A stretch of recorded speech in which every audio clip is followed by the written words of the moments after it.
नमस्कार विद्यार्थियों, मैं रविंद्र सिंह, प्रवक्ता राजकीय पॉलिटेक्निक महाविद्यालय। आज का जो हमारा विषय है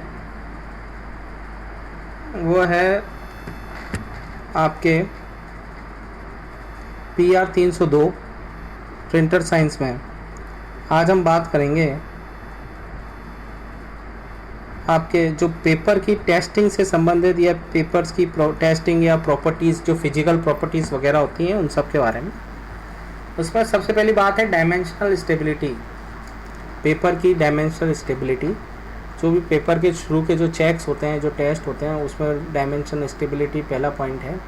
डायमेंशनल स्टेबिलिटी से हमारा मतलब है कि पेपर के जो साइज़ है, जो लेंथ है, जो ब्रेस्ट है, उन सब में कितना चेंज होता है या क्या चेंज होता है। जो हमने साइज़ लिया है उस साइज़ में एटमॉस्फेयर का प्रभाव पड़ने पर क्या चेंज होता है, ये सब डिपेंड करता है मॉइस्चर के ऊपर। और मॉइस्चर जो डिपेंड करता है वो इफ़ेक्ट करता है, वो करता है आपके कागज़ के जो फाइबर्स होते हैं उन सब को। होता क्या है, इन सब की वजह से पेपर की डायमेंशंस चेंज हो जाती हैं, बढ़ जाती हैं, जिसकी वजह से रजिस्ट्रेशन में बहुत प्रॉब्लम आती है। जो मल्टी कलर जॉब्स होते हैं उनके रजिस्ट्रेशन में बहुत दिक्कत आती है। ऐसा इसलिए होता है कि पेपर के ऊपर मॉइस्चर का भी प्रभाव पड़ता है और ऑफसेट के अंदर चूंकि डैम्पनर, रोलर्स वगैरह सब ये नमी फैलाते हैं, तो इसकी वजह से भी कागज़ पे प्रभाव पड़ता है इसका।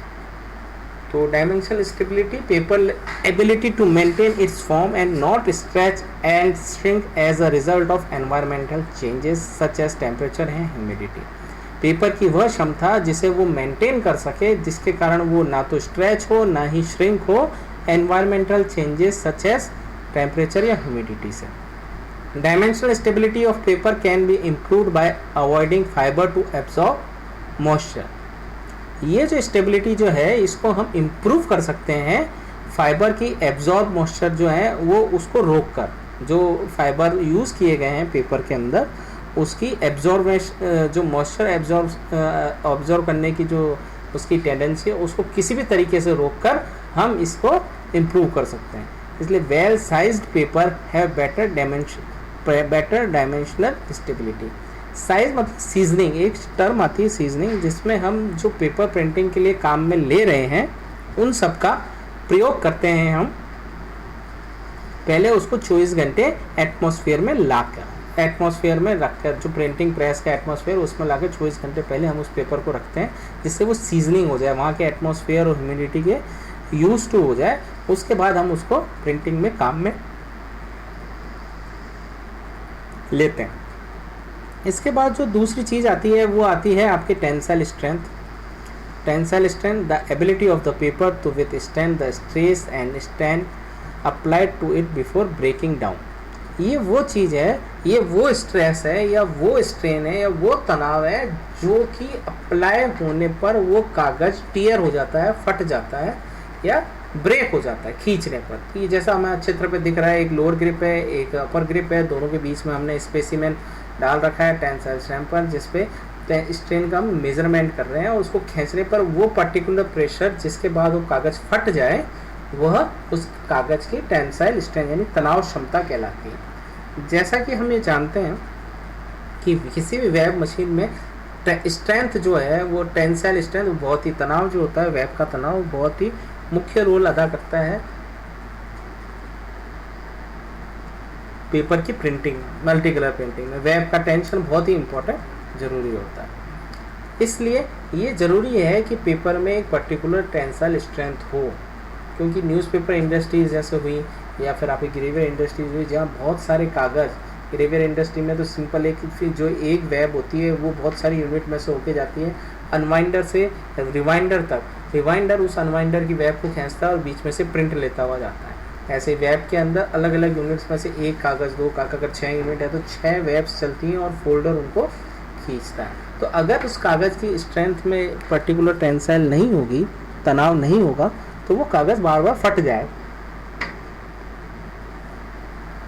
The tensile force required to produce a rupture in a strip of paper or paper board measure in MD and CD expressed in Kn upon M. Tensile strength in indicative of the fiber strength, fiber bonding and fibre length. ये एक indication होता है कि उस fibre की strength क्या है, उसकी बॉन्डिंग क्या है और उसकी स्ट्रेंथ क्या है, लेंथ क्या है। Tensile strength can be used as a potential indicator of resistance to web breaking during printing और कन्वर्टिंग। इसको हम एज ए पोटेंशियल इंडिकेटर भी यूज़ कर सकते हैं। ये वो रेजिस्टेंस है जिसके बाद वो वेब की ब्रेकिंग या फिर प्रिंटिंग के दौरान वेब की ब्रेकिंग या उस कन्वर्टिंग हो जाती है। बेसिकली ये वो प्रेशर है जो वो प्रेशर है तनाव का, जो पड़ने के बाद वो वेब ब्रेक हो जाएगी। उससे पहले तक वो वेब जो है वो ब्रेक नहीं होगी। इसके बाद आती है हमारे बस्टिंग स्ट्रेंथ। बस्टिंग स्ट्रेंथ का मतलब हम साधारण शब्दों में ये समझें कि कागज़ का बीच में से फटना, बस्ट होना, फटना, वो प्रेशर जिसको अप्लाई करने के बाद वो कागज़ बीच में से फट जाए उसे हम बस्टिंग स्ट्रेंथ कहते हैं। The amount of uniform pressure required to pull a sheet of paper apart. Busting strength tell how much pressure paper can tolerate before rupture.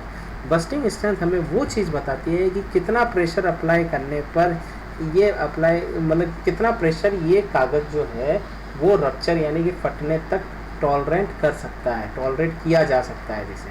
It is important for back paper.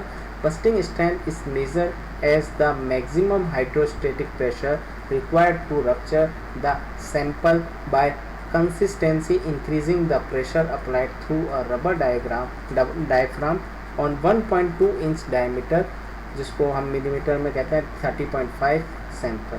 उसके लिए हम ये एक sample जो है वो use करते हैं इस प्रक्रिया के लिए। अब जैसा कि आपको चित्र में दिख रहा है कि दो क्लैंप हैं, क्लैंप के बीच में हमने सैंपल लगाया है और उस पर एक प्रेशर अप्लाई कर रहे हैं हम डायफ्राम पे। The bursting strength depend on basis weight of paper.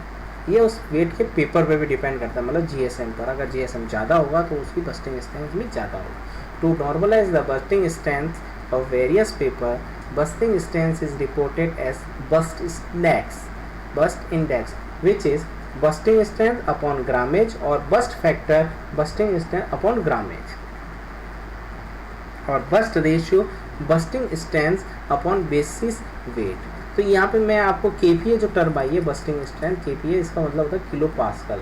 वो कितना किलो पास्कल प्रेशर लगेगा जिसके बाद वो बस्ट हो जाए। और ग्रामेज यानी कि उसका ग्राम पर मीटर स्क्वायर, मतलब 1 मीटर स्क्वायर उस कागज़ का लेने पर उसका जो ग्राम आ रहा है, उसका वजन जो आ रहा है उसको हम ग्रामेज कहते हैं, जीएसएम कहते हैं। इन दोनों का जो हम रेशो निकाल रहे हैं अपॉन करके, उसे हम बस्ट इंडेक्स के नाम से जानते हैं। इसके बाद जो हमारा नेक्स्ट आता है folding endurance. The ability of the paper to hold up the multiple folding before breaking. Double fold is the paper capability of withstanding multiple fold because it breaks. It is defined as a number of double fold that a strip of 15 mm wide and 100 length can withstand under a specific load before it breaks. कागज को मोड़ने की क्षमता, वो कितने double fold ले सकता है, उसको हम डबल फोल्डिंग एंड्योरेंस से नापते हैं। इसे नापने के लिए जैसा चित्र में दिखाया गया है कि हमें 15 mm वाइड और 100 mm लेंथ की एक कागज़ की स्ट्रिप लेते हैं और उसके ऊपर एक पर्टिकुलर एक प्रेशर लगाकर उसको जब तक डबल फोल्ड करते हैं जब तक कि वो टूट ना जाए। और जब वो टूट जाता है तो वो उसको हम नंबर ऑफ डबल फोल्ड के हिसाब से कि कितने नंबर ऑफ डबल फोल्ड वो कर लिया, जैसे मान लीजिए उसने 50 कर लिया और 51 पे वो टूटा, तो इसका मतलब वो उसका जो फोल्डिंग एंड्योरेंस है उस कागज़ का 50 है, 50 डबल फोल्ड तक है। The folding endurance is the log of double fold of base of 10. Folding endurance log 10 double fold. Folding endurance has been useful in measuring the deterioration of paper upon aging. ये ageing पे बहुत फ़र्क पड़ता है। हमने कई कैसी पुरानी किताबें देखी जहाँ पर हम किताब खोलते हैं, कागज़ को हाथ लगाते हैं और कागज़ हाथ में आ जाता है। और कुछ ऐसी होती हैं जो काफ़ी पुरानी होती है, पुराने लेज़र्स होते हैं, बैंक के लेज़र, जिनको आप 25 साल बाद भी खुलेंगे तो कागज़ पे बहुत ज़्यादा फ़र्क नहीं आया, उसको आप आसानी से पलट सकते हैं। It is important for printing grades where the paper is subjected to multiple folds, like in books, map or pamphlets. Fold test is also important for carton, box, board, ammonia print paper and cover paper, etc. ये वो जो उदाहरण इसने दिए हैं, carton, box, fold, ये वो हैं जो पैकिंग मटेरियल में। Ammonium print paper blue colour के जो होते हैं, जो मकान के नक्शे वगैरह उस पर प्रिंट किए जाते हैं, जो बरसों तक संभाल के रखने होते हैं, इन सब में काम आता है। Cover paper, high folding endurance is the requirement in bond, ledger, currency, map, blueprint and record papers. और जो हाई फोल्डिंग एंड्योरेंस की रिक्वायरमेंट होती है वो कहाँ होती है हमें? बॉन्ड पेपर्स में, लेजर्स में, करेंसी नोट जो हैं हमारे, आप देखिए कितने हाथों से होके गुजरते हैं, कितनी बार वो फोल्ड होते हैं, मैप्स हैं, ब्लूप्रिंट्स होते हैं, या लैंड रिकॉर्ड पेपर, किसी तरह का कोई रिकॉर्ड हमें रखना है या लैंड रिकॉर्ड रखना है। Currency paper highest has the highest holding endurance 10,000, above 10,000। जो करेंसी नोट पेपर की जो एंड्योरेंस होती है वो सबसे ज़्यादा होती है, और वो होती है 10,000 above. Long and flexible fibre provide high folding endurance. अब पेपर बनाते वक्त भी हमने ये देखा था पेपर मैन्युफैक्चरिंग में कि कुछ जगह हम छोटे छोटे फाइबर्स यूज़ हो रहे हैं और कहीं पे हम लॉन्ग फाइबर्स का यूज़ कर रहे हैं। तो लॉन्ग और फ्लेक्सिबल फाइबर्स का यूज़ जहाँ किया जाता है उस कागज़ का प्रयोग ज़्यादातर हम ऐसे हाई फोल्डिंग एंड्योरेंस वाले प्रिंटिंग प्रोडक्ट्स में काम लेने के लिए करते हैं। तो ये जो कुछ थे, इसके अलावा कुछ और 2-4 चीज़ें हैं जो मैं आपको बताना चाहूँगा। जैसे जिसमें एक है आपके जो